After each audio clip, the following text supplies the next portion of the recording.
So this section we're going to start to focus on trigonometry, which is sine, cosine, and tangent. If you look at your calculator, you will see that you see 3 buttons on your calculator. SIN, COS, and TAN. Those are the 3 important buttons that we're going to be using. Okay? Now, something to keep in mind, we have to make sure our calculators are in degree mode. Okay? So if you have a graphing calculator, you're going to go to the mode button down to the 4th line, and you're going to look to see that the word degree is highlighted and not the word radian. If you have a scientific, you should be able to see a D on your screen when you turn your calculator on. Okay? So when we talk about trigonometry, there's 3 that we're going to go over. There's actually 6, but we're only going to focus on 3 in this class. This is actually a 2-day lesson, which I'm going to do all in one video, but it is going to be covered over a 2-day span. So when we talk about sine, cosine, and tangent, we're talking about continuing with the right triangles. But when we talk about the sine of an angle, that is the ratio of the length of the opposite leg to angle A to the length of the hypotenuse. So as you can see here, opposite over hypotenuse. Opposite over hypotenuse. So again, it's 100% dependent on what you're looking at. So if we're focusing on angle A right here, opposite to angle A would be little a. This is little a. And opposite, and the hypotenuse is always going to be C. So that's not going to change. Whereas if we change over to B right here, the opposite now becomes little b, and the hypotenuse will still stay little c. So it 100% depends on the location of where you're at. In terms of cosine, cosine is the ratio of the adjacent leg to the leg of the hypotenuse.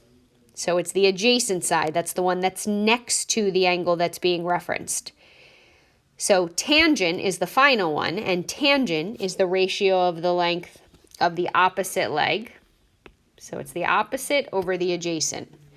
And there's a nice mnemonic device that's going to help us remember this. It's SO, CA, TOA. S stands for sine, O for opposite, H for hypotenuse. C for cosine, A for adjacent, H for hypotenuse. T for tangent, O for opposite, A for adjacent. And that is following directly with what we're saying that the ratios are for these.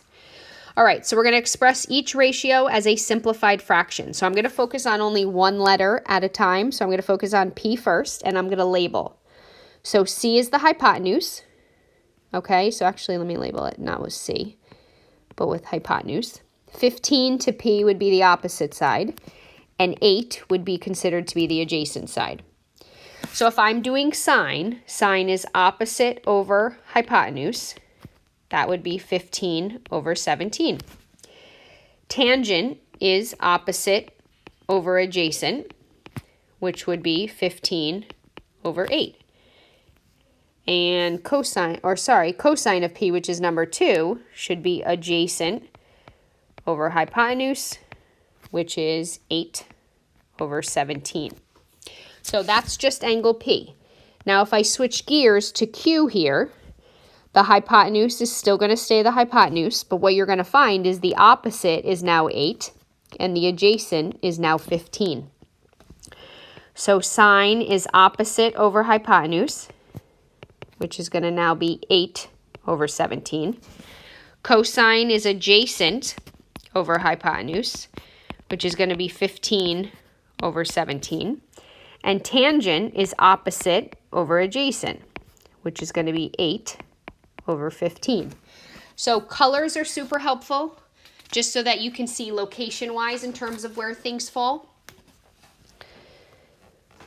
So this next example sort of puts a little bit it all together, kind of. So we're finding sine J, tan J, cosine K, tangent K. So what I'm going to do is make, let's see, so sine J, tangent of J, cosine of K, and tangent of K. So I'm going to do J first. So here's J. So I have my hypotenuse. 5 is opposite, and 12 is the one next to it, so it's adjacent. So if sine is opposite over hypotenuse, then that's going to be 5 over 13. Tangent is opposite over adjacent, so that's going to be 5 over 12. Switching gears now to K, hypotenuse still stays the same, but now the opposite and the adjacent switch positions. So the cosine of K would be adjacent over hypotenuse, which would be 5 over 13. The tangent of K is opposite over adjacent, which would be 12 over 5 for that.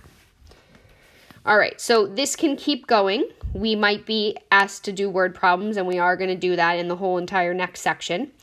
But in terms of word problems, we know that we are only focusing on right triangles. So there is no difference with that. So it says a certain part of a hiking trail slopes upwards at a 5-degree angle. After traveling a horizontal distance, so horizontal distance is the ground distance of 100 feet along this part of the trail, what would be the change in a hiker's vertical position? So I'm going to find this first. Okay, so what we're going to start to now incorporate is the trig with the wording. So here's my angle. According to that angle, I've got x, which is the opposite, and I have the 100, which is next to it, but not across from the right angle, and that's my adjacent side. So I'm going to now think SOHCAHTOA. So if I think SOHCAHTOA with opposite and adjacent, that gives me tangent. So I'm going to do the tangent of 5 degrees equals opposite x over adjacent 100. I'm going to make a proportion out of it. And now I'm going to practice typing this in my calculator. So you never put two numbers next to each other. So the 100 has to come in front of the tangent function. So you're going to type 100 times tan, get that tan button on your calculator, and then you're going to hit number 5 and close the parentheses. And you should be getting about 8.7 feet for your final answer for that. Okay? For number 9, we don't have word problem, we just have the diagram. So here's our angle. X is opposite. 18 is not the hypotenuse, so it's the adjacent side. And so again, we're using tangent. So we're going to say the tangent of 25 equals opposite over adjacent. Put the tangent of 25 over 1. Again, when you type it into the calculator, you never put two numbers next to each other. So it's 18 times the tangent of 25. And rounded to the nearest hundredth should be about 8.39 for that. All right, for B, we have an angle. H is our hypotenuse. 15 is the adjacent side. So thinking SOHCAHTOA, we have the cosine of 70 equals 15 over x. Now this one's a little bit different because we have an x in the denominator. So when we cross multiply, what you're going to find is that in order to get x all by itself, you have to actually divide by the cosine of 70.